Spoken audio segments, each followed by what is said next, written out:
The NFL Combine kicks off in Indianapolis next week. One of the most intriguing subplots will be the evaluations of Clemson great Deshaun Watson. He just capped a brilliant 3-year career that was highlighted by him, again, torching the vaunted Alabama defense. I get that drafting a quarterback is always a vexing proposition. And, as I've said many times, there's no such thing as a can't miss.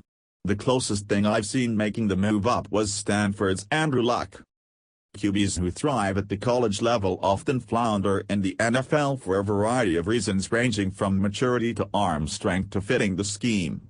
And because there are so many variables involved, I'd be very reluctant to push all my chips into the center of the table spending a top 5 pick on a QB. That said, I figured Watson was top 10 caliber. Here's what I like so much about him. First, he's been at his best on the biggest stages. In the past 2 years, he threw for 825 yards and had a 7.1 TD/INT ratio in 2 games against the best defense in college football, and he led his team to average 41 points against the Tide. Alabama's other 28 opponents during the past 2 years managed just 12 points per game. Second, from all accounts, his character and work ethic are exemplary. His athleticism is A+. His size and arm are solid. My biggest concern with him is that he threw so many INTs this past season, 17. But I still felt like he has the kind of tools, especially how he responds to pressure, that I'd bet on him. But now, I have a better grasp on why being an all-time great in college football might not translate so well to the NFL game.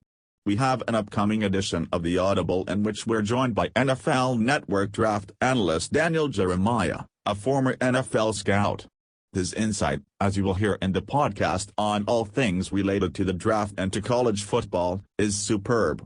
He explained to us why despite what he suspects are elite traits in character, work ethic and intelligence, he doesn't see Watson as a top 10 talent.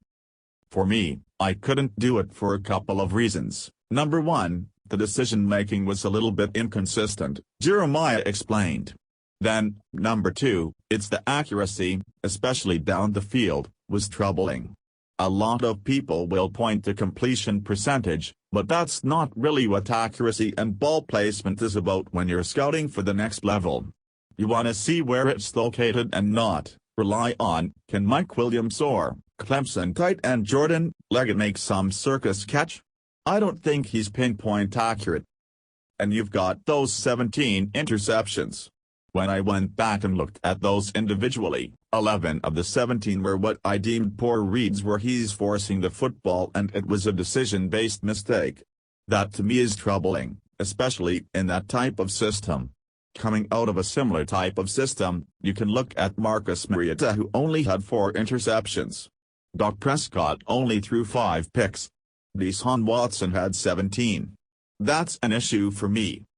Jeremiah's top QB in this class is Mitch Trubisky, despite the UNC quarterback having played only 1 full season in college as the starter. When I watched him off this year's tape, I thought Trubisky was the best guy in terms of working deep through progressions, making great decisions, throwing the ball accurately, Jeremiah said. Jeremiah's biggest wild card at quarterback isn't Texas Tech's Patrick Mahomes, it's actually Deshaun from Notre Dame. The old scout said Kaiser's 2015 film is more impressive than 2016 Trubisky or 2016 Watson, but this season's work, without a vertical threat like Will Fuller or a stud tackle like Ronnie Stanley, raised some concerns about his field vision.